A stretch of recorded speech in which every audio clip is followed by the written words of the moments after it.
এতিয়া বনভোজৰ বতৰ। পুৰণিক বিদায় দি নতুনক আদৰিবলৈ সাজু ৰাজ্যবাসী।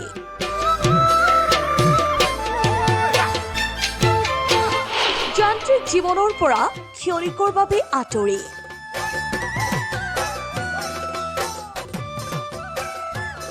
পৰিয়াল বন্ধুবৰ্গ আৰু প্ৰিয়জনৰ সৈতে লগে ভাগে এসাঁজ খোৱাৰ আয়োজনত ব্যস্ত বিভিন্নজন।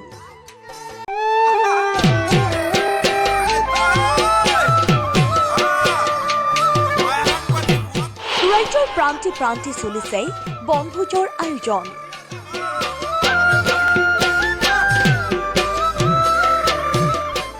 ডিচেম্বৰ মাহৰ দ্বিতীয় দেওবাৰ শেষ হোৱাৰ পিছতেই নতুনক আদৰিবলৈ আনন্দ উল্লাস ৰাজ্যবাসীৰ মাজত।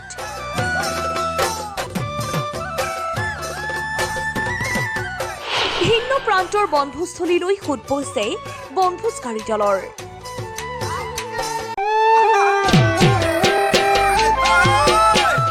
ভাৰত ভূটান সীমান্তৰ বগামাটিত এতিয়া উখল মাখল পৰিৱেশ।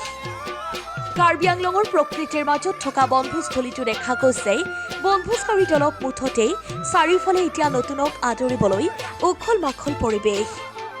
ব্যস্ততাপূৰ্ণ যান্ত্ৰিক জীৱনৰ পৰা ক্ষণিকৰ বাবে আঁতৰি পৰিয়াল বন্ধুবৰ্গ আৰু প্ৰিয়জনৰ সৈতে লগে ভাগে এসাঁজ খোৱাৰ আয়োজনত ব্যস্ত হৈ পৰিছে বিভিন্নজন। ডিচেম্বৰ মাহৰ দেওবাৰৰ পৰা লগে লগে উদুলি মুদুলি হৈ উঠিছে ৰাজ্যৰ প্ৰতিখন বনভোজস্থলী। নাচি বাগি আনন্দত মতলীয়া সকলো। প্ৰকৃতিৰ বুকুত এখন্তেক জিৰাইছে সকলোৱে। News desk report NETV।